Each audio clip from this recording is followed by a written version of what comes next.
Buenas tardes, mi nombre es Mayra Galeano y junto con mis compañeros les vamos a hablar del origen y los propósitos de la revisoría fiscal.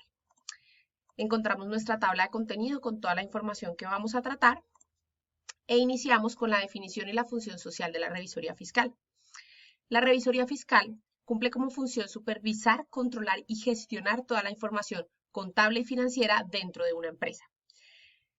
El encargado es un contador público. Dentro de las funciones sociales de la revisoría fiscal está velar por el cumplimiento de las normas tanto internas como externas de la empresa, dictaminar los estados financieros, colaborar con todas las entidades gubernamentales, proteger los intereses de los socios y de terceros y finalmente contribuir a la transparencia y confianza dentro de la empresa. Los propósitos de la revisoría fiscal tienen 4 bases. Primero, que verifique con exactitud y transparencia todos los estados financieros de una empresa. Segundo, que se asegure que se cumplan las normas y las regulaciones contables y fiscales dentro de la empresa. Tercero, que emita opiniones y dictámenes sobre la situación financiera y contable de la empresa. Y finalmente, que vele por la protección de los activos y de los recursos de cada una de las empresas.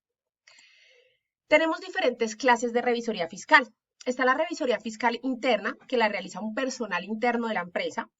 La revisoría fiscal externa, que es cuando contratamos un ente externo para que venga y revise pues todo el tema contable y financiero de la empresa. Una revisoría fiscal, que es cuando se enfoca en verificar que se estén cumpliendo con todas las normas y los reglamentos para la contabilidad de la empresa. Una revisión fiscal contable, en donde queremos verificar principalmente los estados financieros y la información contable de la empresa. La revisoría fiscal administrativa, en donde queremos ver es la gestión que está haciendo la empresa. Una especial, que es cuando tenemos un propósito en específico por el cual queremos hacer la revisoría fiscal. Permanente, que es la que está durante todo el año ejerciendo su función. Temporal, cuando solamente la contratamos por un periodo de tiempo, por ejemplo, que la hagamos solamente los últimos 2 años los últimos 2 meses de cada año o a mitad de año. Integral, cuando queremos ver todo lo que es tanto contable como administrativo como legal. Y por procesos, cuando queremos hacer una revisión fiscal de los procesos dentro de cada empresa. Ahora vamos a ver la evolución de la revisoría fiscal a través del tiempo. Tenemos aquí algunos puntos importantes. En el año 1931 se establece la Ley 58, en donde establece las limitaciones e incompatibilidades de quien ejerce un revisor fiscal. Por ejemplo, si tiene activos dentro de la empresa, si gana utilidades dentro de la empresa, si tiene un cargo de poder dentro de la empresa, pues lo mejor es que no esté ejerciendo esta labor de revisoría fiscal. En el año 35, la Ley 73 establece las funciones principales que deben de cumplir los revisores fiscales dentro de las sociedades. En el año 1950 sale el decreto 2521, en donde se determinó que el revisor fiscal debe emitir una opinión sobre su preparación y fidelidad de los estados financieros. En 1956 salió el decreto 2373, que le dio la exclusividad del ejercicio a los revisores fiscales para ser revisor fiscal a los contadores públicos. En el año 60 salió la ley 145, en donde determina las inhabilidades del contador para dar fe pública cuando se encuentre con una relación de dependencia laboral.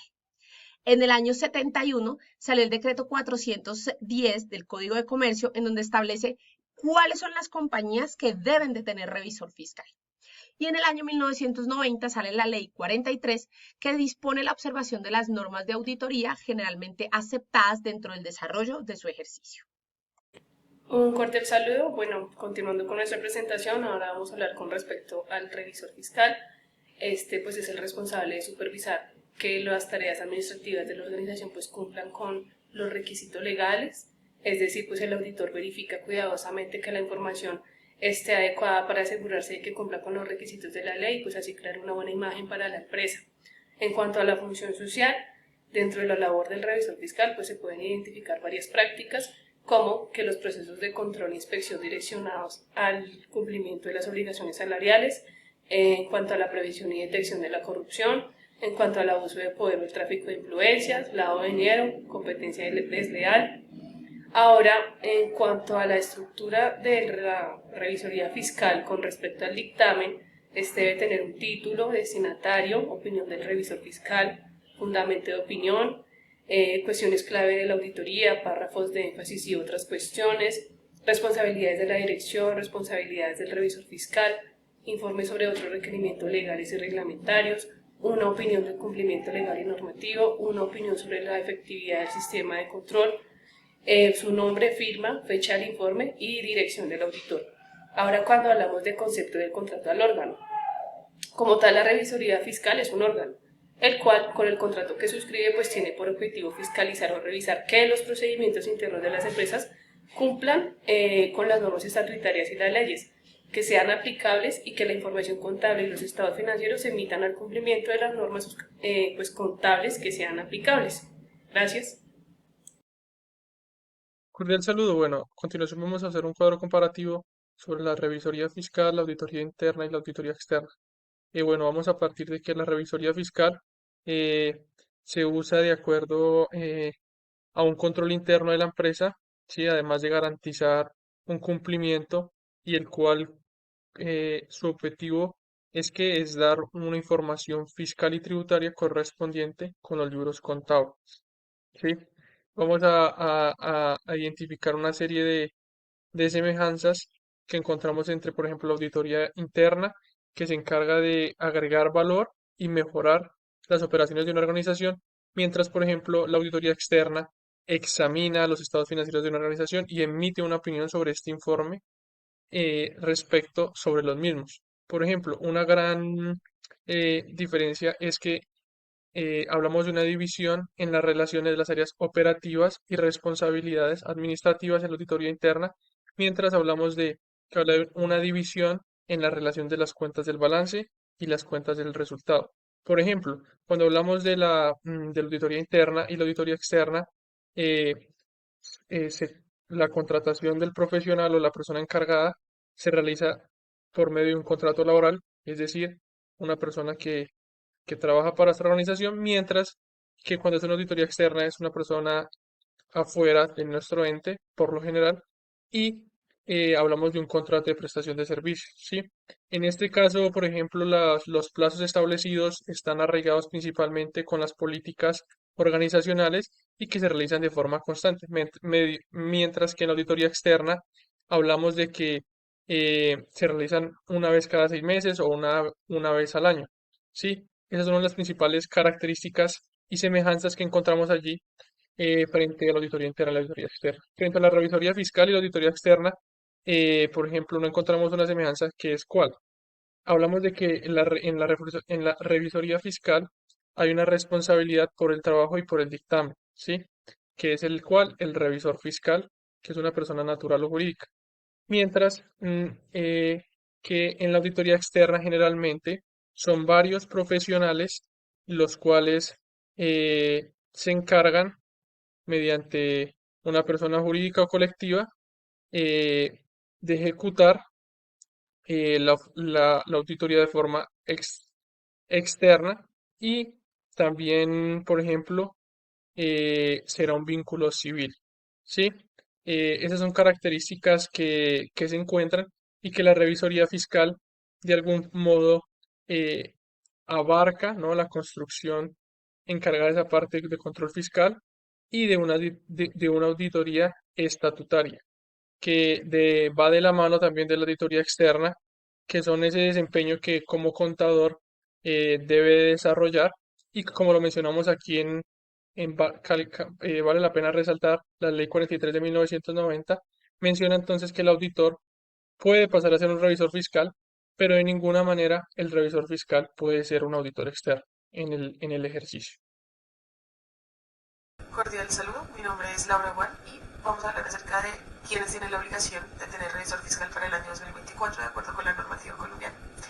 Empecemos mencionando que esta obligación surge directamente de la disposición legal o por el monto de ingresos o activos de la empresa.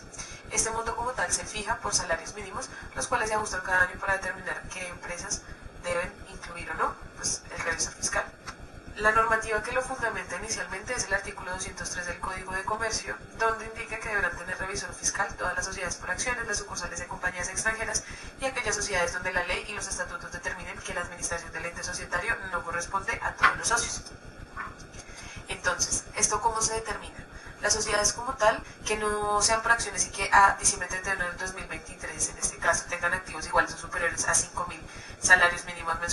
legales vigentes e ingresos iguales o superiores a 3.000 salarios mínimos mensuales legales vigentes. Deberán tener como tal la figura de revisor fiscal y esto se calcula pues con base en los salarios de 2023. Entonces eso quiere decir que tomando los salarios mínimos del año 2023, que es 1.160.000 pesos, lo multiplicamos por 5.000 y por 3.000 respectivamente, nos da pues el valor que representa que la empresa deba incluir pues el revisor fiscal.